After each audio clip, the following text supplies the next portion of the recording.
Hey guys, welcome back to my channel. চলে এলাম tips with Sudipta থেকে আবারও নতুন একটি ভিডিও নিয়ে। কেমন আছেন সবাই? আশা করছি যে যেখান থেকে আমার ভিডিওটি দেখছেন সবাই অনেক ভালো আছেন এবং সুস্থ আছেন।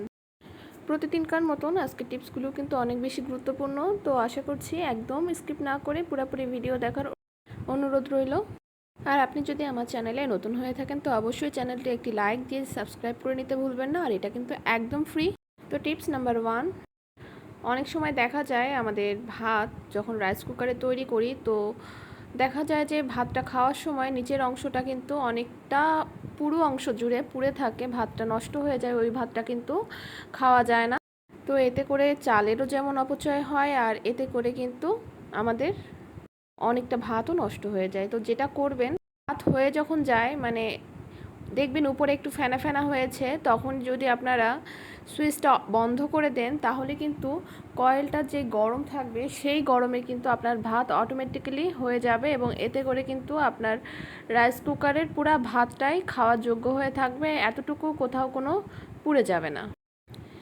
আর এই সকল ছোট ছোট জিনিসগুলো যদি আপনি খেয়াল করেন দেখবেন দিন শেষে বা মাস শেষে আপনার কিন্তু অনেকটা অপচয় সংসারের থেকে বেঁচে যাবে এবং আপনি কিন্তু মাস গেলে অনেকটা টাকা সেভও করতে পারবেন।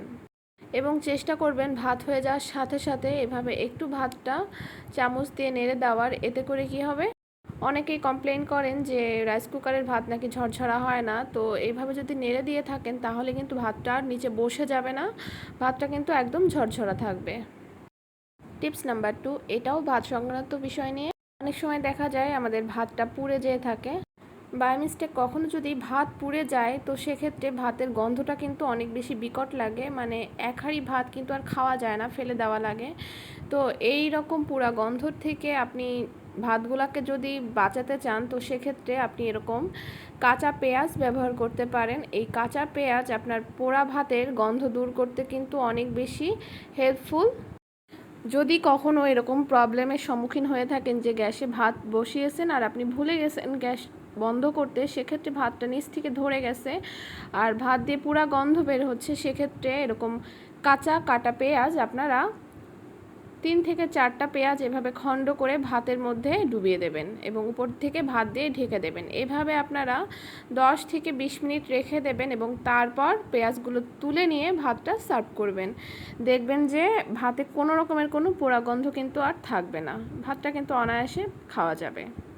তো আশা করছি এই টিপসটাও অনেক কাজে আসবে। টিপস নাম্বার 3, ব্লেন্ডার জার আমরা প্রত্যেকের বাসাতে এখন সব সময় ব্যবহার করে থাকি। তো প্রবলেম যেটা, অনেক সময় দেখা যায় ব্লেন্ডার জার প্রতিদিন ব্যবহার করলে এর মধ্যে একটা বাড়তি গন্ধ হয়, যেটা আপনি সাবান দিয়ে ক্লিন যতই করেন না কেন যায় না কোনোভাবেই। আর এরকম প্রবলেমের যদি পড়ে থাকেন তাহলে এই সকল জিনিসগুলা কিভাবে গন্ধমুক্ত করবেন সেটাই আজকে আপনাদেরকে বলে দিব। তো আমরা রান্নাবান্নার পরে কিন্তু গ্যাস বন্ধ করে দিই, কিন্তু তারপরেও দেখবেন গ্যাসটা কিন্তু অনেকটা গরম থাকে। তো সেই পর্যায়ে আপনারা যদি এই যে ব্লেন্ডার জারগুলা এইভাবে গ্যাসের উপরে একটু উপুড় করে দেন তাহলে কিন্তু জারের ভিতরে যে বাড়তি গন্ধটা থাকবে সেটা চলে যাবে। আর অবশ্যই খেয়াল রাখতে হবে এটা যেন উল্টা পাশ করা থাকে, মানে প্লাস্টিকের সংস্পর্শে যেন না থাকে, তাহলে কিন্তু জিনিসটা গলে যাবে প্লাস্টিকগুলা। আর এইভাবে 10 মিনিট রেখে দেবেন এবং তারপরেও যদি দেখেন যে বাড়তি গন্ধ হালকা পাতলা আসে তখন আপনারা আবারও একটু ওয়াশ করে নিয়ে উবুর করে রেখে দেবেন। দেখবেন যে এর মধ্যে কিন্তু আর কোনো রকমের কোনো বাড়তি গন্ধ থাকবে না, আগুনের তাপে সব কিছুই কিন্তু শেষ হয়ে যাবে। আশা করছি এই টিপসটাও কাজে আসবে। টিপস নাম্বার 4, সারাদিন অক্লান্ত পরিশ্রমের মাঝে এই চাই কিন্তু আমাদের অনেক বেশি রিফ্রেশমেন্ট আনে, কিন্তু অনেক সময় দেখা যায় অনেক বেশি করে আমরা যখন চা পাতা কিনে রাখি তখন দেখা যায় চায়ের মধ্যে একটা বাড়তি গন্ধ হয়, কিংবা চা পাতার যেই গন্ধটা বা ঘ্রাণটা সেটা কিন্তু অনেক সময় থাকে না। যেমন দেখুন আমার কিন্তু এখানে অনেকটা চা পাতা কিনে রাখা, আর আমি কিন্তু একবারে বয়মের মধ্যে ঢালি না, কারণ আমার মনে হয় এতে করে চা পাতার যে আসল ঘ্রাণটা সেটা হারিয়ে যায়। আর ওই চা পাতাটা দিয়ে আমরা যখন চা তৈরি করি তখন কিন্তু আসল ফ্লেভারটা আপনি যতই চাটা ফুটান কিংবা মিল্ক বেশি দেন না কেন কোনোভাবেই কিন্তু স্বাদ সেভাবে আসে না, কারণ মেন যেই ইনগ্রিডিয়েন্টস সেটারই স্বাদ নষ্ট, তো কিভাবে আসবে। তো চা পাতাকে সুগন্ধি রাখতে এর মধ্যে আপনারা এলাচ মিশিয়ে রাখতে পারেন। এই যে মশলাটা, এটা কিন্তু অনেক দুর্দান্ত একটা মশলা, আর এটা যখন চায়ের মধ্যে মিশিয়ে রাখবেন এটা কিন্তু খুবই সুন্দর একটা ফ্লেভার অ্যাড করবে আপনার চায়ের সাথে। আপনারা চা বানানোর সময় যদি এলাচ পছন্দ না করেন সেক্ষেত্রে এটা সাইড করে চা পাতাটা ব্যবহার করবেন, কিন্তু এলাচ দিয়ে রাখলে চা পাতায় কিন্তু একটা সুন্দর ঘ্রাণ থাকবে। টিপস নাম্বার 5, সিঙ্কের মধ্যে চা পাতা দিলে কি হয় তারই উপরে আজকে ভিডিওটা ছিল। তো দেখুন, এখানে আমি একটা হাঁড়ির মধ্যে একটু চা পাতা নিয়ে নিলাম, আর এই চা পাতাটা আপনারা যে কোনো চা পাতা ব্যবহার করতে পারেন। প্রত্যেক দিন বাড়িতে সবারই চা হয়, সেক্ষেত্রে এই আপনারা যদি ওই ব্যবহৃত চা পাতাটা আবারও রিউজ করেন তাহলে ক্ষতি কোথায়। তো এটা আমি চা পাতা শুকিয়ে মানে রোদে শুকিয়ে রেখে দিয়েছিলাম, সেই চা পাতাটাই ব্যবহার করছি। তো এখন আমি কিছুটা পানি দিয়ে চা পাতাটাকে ইন্ডাকশানে বসিয়ে দিয়েছি, আর এর মধ্যে দিয়ে দিলাম ডেট এক্সপায়ার হয়ে যাওয়া ওষুধ, যেটা আমি একদমই ব্যবহার করব না, ফেলে দেওয়া ছাড়া এতে কোনো কাজ নাই। তো এই ওষুধগুলো দিয়েও কিন্তু আমার সংসারে অনেকটা কাজে এসে যাচ্ছে, মানে সংসারের উপকার কিন্তু এই ডেট এক্সপায়ার ওষুধগুলোও করতে পারে, যদি মাথায় একটু বুদ্ধি থাকে আর সেই বুদ্ধিটা যদি আপনি একটু সংসারে খাটাতে পারেন সেক্ষেত্রে। তো এই যে দেখুন, আমি এই পানীয়টা ভালোভাবে ফুটিয়ে নিয়েছি, আর এখন যেটা করতে হবে, এই যে এই জলীয়টা আমি আমার সিঙ্কের মধ্যে একটু একটু করে ঢেলে দিব। ভয়ের কোনো কারণ নেই, এই যে গরম ওয়াটার এর দ্বারা পাইপের কোনো রকমের কোনো ক্ষতি হবে না, সিঙ্কেরও কোনো ক্ষতি হবে না। তবে যার ক্ষতি হবে সেটা হলো, অনেক সময় রাতের বেলা দেখা যায় এই সিঙ্ক দিয়ে অনেক রকমের পোকামাকড় কিংবা চেলা বা তেলাপোকা এই টাইপের পোকামাকড়গুলো উঠে আসে, যেটা খুবই বিপজ্জনক এবং খুবই বিরক্তিকর একটা বিষয়।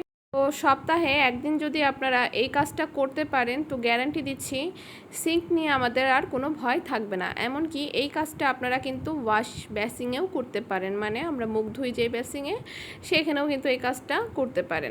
এতে করে পাইপের মধ্যে থাকা যে কোনো নোংরা কিন্তু গলে বের হয়ে যাবে, এতে আপনার পাইপটা কিন্তু জ্যাম মুক্ত থাকবে। তাছাড়াও পাইপে যে সকল ছোটোখাটো পোকামাকড়ের বসবাস থাকে সেটাও কিন্তু নেমে যাবে। এবং এইভাবে করে পানিটা ঢালার পর আপনারা 20 থেকে 30 মিনিট ছেড়ে দিবেন। যেহেতু ভিডিও করছি সেহেতু অতক্ষণ আমার রাখা সম্ভব না, জাস্ট আমি দেখিয়ে দিলাম। এবং তারপর এইভাবে একটু ওয়াশ করে জিনিসটা পরিষ্কার পরিচ্ছন্ন করে তারপর মুখটা আটকিয়ে আপনারা ঘুমাতে চলে যাবেন। দেখবেন আপনাদের যে প্রবলেমটা সিঙ্ক বা বেসিং নিয়ে, সেই প্রবলেমটা কিন্তু আর আপনারা ফেস করবেন না। এছাড়াও চাইলে আপনারা কিন্তু এখানে ন্যাপথলিন ব্যবহার করতে পারেন, কারণ ন্যাপথলিনের গন্ধেও কিন্তু কোনো রকম পোকামাকড় আসে না। তবে গরম পানিতে যতটা কাজ হবে ন্যাপথলিনে কিন্তু ততটা কাজ হবে না, সেটা আপনারা এমনি নর্মাল সময় ব্যবহার করতে পারেন। টিপস নাম্বার 6, দিন দিন এই নিউ জেনারেশনের প্রতিদিন শ্যাম্পু করাটা যেন স্টাইল হয়ে দাঁড়াচ্ছে। এক্ষেত্রে সব থেকে যেটার বেশি ক্ষতি হয় সেটা হলো আমাদের চুল। তো এই ক্ষতির সামান্য পরিমাণ হলেও যদি একটু কম করা যায় তো ক্ষতি কোথায়। তো দেখুন, এখানে আমি শ্যাম্পুর সাথে মধু ব্যবহার করছি, খাঁটি হানি। তো আপনারা হানির সাথে এইভাবে শ্যাম্পু মিশিয়ে আধা ঘন্টা রেখে দেবেন। এখানে আমি দেখানোর সুবিধার্থে মিনি প্যাক ব্যবহার করছি, আপনারা যে কোনো ব্র্যান্ডের শ্যাম্পু এখানে ব্যবহার করতে পারবেন কোনো রকমের কোনো প্রবলেম ছাড়া। তো এখানে আমি মধুর সাথে শ্যাম্পুটাকে ভালোভাবে মিলিয়ে নিচ্ছি, একটা চামচ দ্বারা ভালোভাবে নেড়ে নেবেন। এবং তারপর আরও একটি উপকরণ এখানে আমি অ্যাড করব, সেটা হলো চা পাতা। আমি এখানে 1 চা চামচ পরিমাণ চা পাতা 1 গ্লাস পানির সাথে ভালোভাবে জাল দিয়ে সেটাকে একদম অল্প করে নিয়েছি, এবং সেই ঘন চা পাতাটা আমি এই শ্যাম্পুর সাথে অ্যাড করলাম। আর এই শ্যাম্পুটা আমি মাথায় ব্যবহার করব, এতে করে কিন্তু চুলের যে ছোটোখাটো ক্ষতিগুলা রিকভার করা যায় সেটা কিন্তু ঠিক হয়ে যাবে। এটা আপনারা সপ্তাহে 3 দিন ব্যবহার করতে পারেন, এতে করে আপনার চুল কিন্তু বাহ্যিকভাবে একটা পুষ্টি পাবে, কিছুটা হলেও সমস্যাগুলো কিন্তু সলভ হবে। তো আজকে এখানেই বিদায় নিব, দেখা হবে নতুন কোনো ভিডিওর সাথে। সে পর্যন্ত সবাই ভালো থাকবেন, সুস্থ থাকবেন। সবাইকে অসংখ্য ধন্যবাদ।